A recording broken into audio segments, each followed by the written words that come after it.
Good evening and welcome back to the Weather Center. We stayed with clear skies throughout Friday across the bulk of South Africa, but over the southern areas it has been a cloudy, wet and cold affair for parts of the Western and Eastern Cape provinces. Now the cloud you see here is going to give us a good chance of light rain and drizzle tonight for parts of the Western and Eastern Cape provinces thanks to this cold front which is moving towards our shores. We stay with fine weather tonight for much of the interior, but it's going to be pretty chilly for parts of northeastern, central and western South Africa. Then on Saturday, the cold front here is going to maintain drizzly weather for the southern parts of the Eastern Cape, pushing the drizzle into the KwaZulu-Natal coastal areas later on in the day. It's going to stay fine for much of the interior, with afternoon temperatures getting a touch warmer for the west coast and the adjacent interior.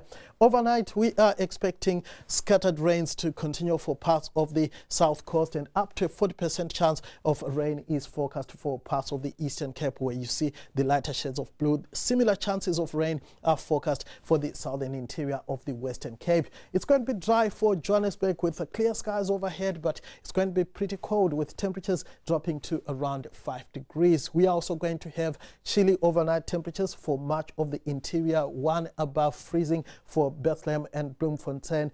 Below freezing for Sutherland with a minimum of -3. Cape Town drops to 11, just a degree warmer in Port Elizabeth. East London 14, the same for Richards Bay.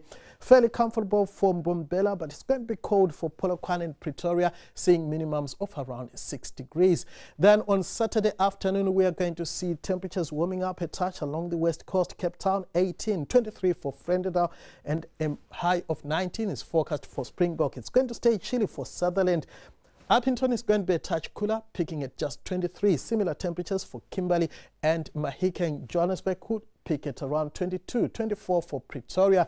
It's going to be cooler over the east coast, with Richards Bay and Durban peaking in the lower 20s. Much cooler for East London and Port Elizabeth, with highs of just around 17 degrees. Here's looking ahead to your Sunday. It's going to be sunny for the western parts of the country, partly cloudy for Gauteng. Light rain is forecast along the east coast. Then on Monday, we are expecting clear skies across the bulk of South Africa. That's it for the weather. Enjoy the coming weekend.